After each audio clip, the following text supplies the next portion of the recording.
Doc's in Wellness Wednesday. Dr. Kevin is here, and we're talking inflammation, how to recognize it, how to fix it.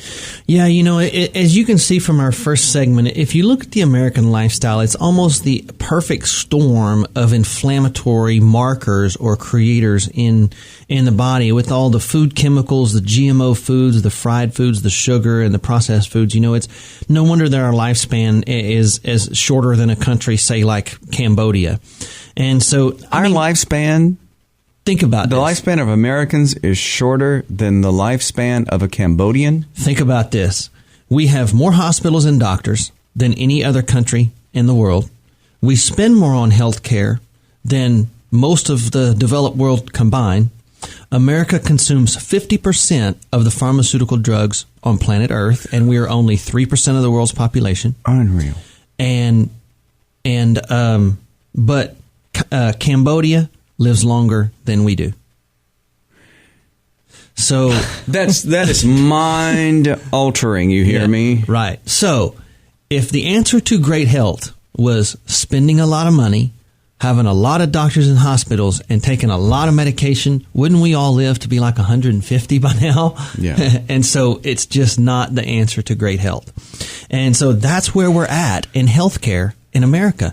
Cambodia have a longer life expectancy than we do in the United States of America. So the answer, though, is this is 100% fixable by you, yourself. This is a 100% choice matter. So here are the solutions. Number one is eat a diet very high in phytonutrients and antioxidants. 10 servings a day of high antioxidant foods like berries and greens like broccoli, kale, spinach, sweet potatoes, and other veggies. These foods have an extreme anti-inflammatory reaction in the body. They soak up this inflammatory process and get rid of it. Give me a few examples again, please. Broccoli, spinach, your leafy greens. It always comes down to leafy greens, doesn't it? I mean, every disease process we talk about, it comes down to eat your fruits and vegetables, and we're so hard-headed, which for some reason we just don't do it. Would you be inclined to say that a higher amount of vegetables in your diet is better than a higher amount of fruit? It is. Yeah. I like to do like about a 60-40, 70-30, okay, something like that, and stick to if you're going to do fruits, stick to more of the berries. Berries are super, super good for you. Number two is your healthy fats. And you guys hear me say this all the time. The salmons, the olive oils, the avocados, the mixed tree nuts, the nut butters like almond butter. These are healthy fats that will reduce inflammatory markers in the body almost immediately as you eat these things. So the more Mediterranean style, the olive oils, the avocados, the nuts, the salmons, the healthy fishes, these things are very, very good in reducing inflammation. Number three is herbs and spices. Things like green tea, turmeric, cinnamon, garlic, basil, oregano, ginger, onions. All of these things have anti-inflammatory properties. And so, the more you cook with these things, the better. Number four, everybody's going to like is dark chocolate. Dark chocolate breaks down into very healthy anti-inflammatory compounds. But here's the key. A lot of companies have jumped on the dark chocolate bandwagon, and they'll say that it's dark chocolate on the front of the package, but if you look at the sugar content, it's really, really high. So I would like to try to find an 80% cocoa ratio of dark chocolate. That way it's as little a sugar as possible. Now, clearly it's not going to taste as sweet. It's going to be a little more on the bitter side. But if you're a chocolate lover, that's something you should really try. So if on the package it says 80%, they usually say CaCao on those healthy chocolate packages. Mm-hmm. That's okay. You can go by that. Mm-hmm. Okay. I like that. Yeah. Yeah, it's really good. And you like the dark chocolate? I do. The darker, the better. Yeah. Yeah. Yeah. Maybe past 80%. It starts to get better at that point. But 80% is good. Yeah. Yeah. Try to get 75-80%. It's like a dark chocolate, truly dark chocolate covered almond. Right. Would be like perfect. Yes, absolutely. It'd be great for you. Yeah. That'd be a great snack. Well, I guess you folks who sell those, stock up. Yeah. Number 5 is more sleep. 7 to 8 hours Well, of good can't help you there, Chief. I know. And so many people struggle with sleep, but 7 to 8 hours of good sleep reduces inflammation dramatically. And in fact, I've seen one study they talked about for sleep.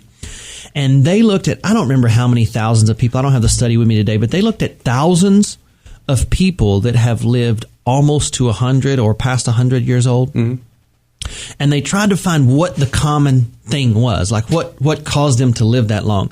Some of them ate good, some of them ate poor, some of them smoked, drank. Some of them did. Some of them smoked. They couldn't find anything. The one thing they found was every one of them slept at least 7 to 8 hours a night. So they all slept they had good sleep patterns. Did they have good jobs? I don't know. Yeah. Not getting up at, what do you guys get Talk up to for? Town Square Media about that one, Is Chief. it important to get all those hours of sleep in one fell swoop, like overnight? Because, there are people who only can sleep 4 hours a night, but then they might go home and take a nap during the day. Yeah. Is that acceptable? Or you probably, how are you going to put 8 hours together if you do that separately? Yeah, I think it is. Yeah, I think it's okay. This is the main thing, is just try to go to bed earlier, try to, unwind your brain. And, for those of you that really do struggle with sleep, we've got some really great natural solutions for sleep. And so if anybody is really struggling and I've got some solutions, they can give me a call. I can go through some things with them.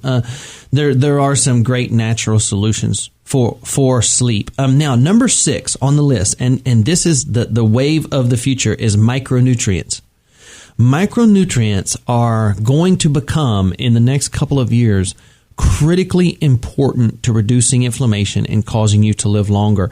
There are some tremendous new research being published on micronutrients and showing the anti-inflammatory properties, helping things like depression, anxiety, mood swings, hormonal disorders, even severe mental disturbances, like almost institutionalized level bipolar disorders and those things, is all micronutrients. So in the next show or two, I'm going to be having a whole show just on micronutrients. If it's not next week, it'll be the following. But the micronutrients are the way of the future. And so there are some certain micronutrients. And what that means, micronutrients means that when you take them, they're already broken down to the point where your body can readily use them. So your body doesn't have to take it from a macronutrient like a vitamin that you swallow and break it down into its tiny little pieces so that it can be absorbed in your body. Micronutrients means it's already broken down and been through that process before you take it. Like partially digested? Sort of, yeah. Yeah, sort of like that. Yeah, but it's done through a process. But yes, it's like almost digested for you already. And sounds appetizing, Not right? real appealing, but okay, we'll buy it. So we'll be discussing the micronutrients in the very near future. So which category do you fall into? Do you fall into the first category of inflammatory substances like processed foods, sugars, additives, and fried foods? Or do you fall in the second category of fruits, veggies, healthy fats, micronutrients, antioxidants, and phytonutrients? If you're in the first list, you really need to take a look at making a dramatic change in your choices, because the inflammatory process is, remember, 7 out of the 10 leading killers in the United States start with this first list people with this inflammatory process. So you also, please take a look at your children's choices. The typical young American is exclusively, their diet is 100% out of the first list of inflammatory causers. This is going to be a real problem in the next 20 years or 30 years. I would not want to, with the state of the healthcare system and where it's going, I would not want to fast forward another 20 years and hope that the medical system could fix whatever I had wrong from a life of doing inflammatory things in my body. So we all need to make sure that we do not get sick, because it might not look good for those that get chronically sick in another 10 or 20 years with the direction that our healthcare system is going, unfortunately. So let's all make the decision now to do better, and not just a little bit better for a few weeks, but permanently, truly better. Very, very important. And so this inflammatory process in your body is something that you do not want to have. So if anybody out there really wants to make these changes, but they just sort of don't know where to start, like, I mean, a lot of times people get so overwhelmed that they do nothing.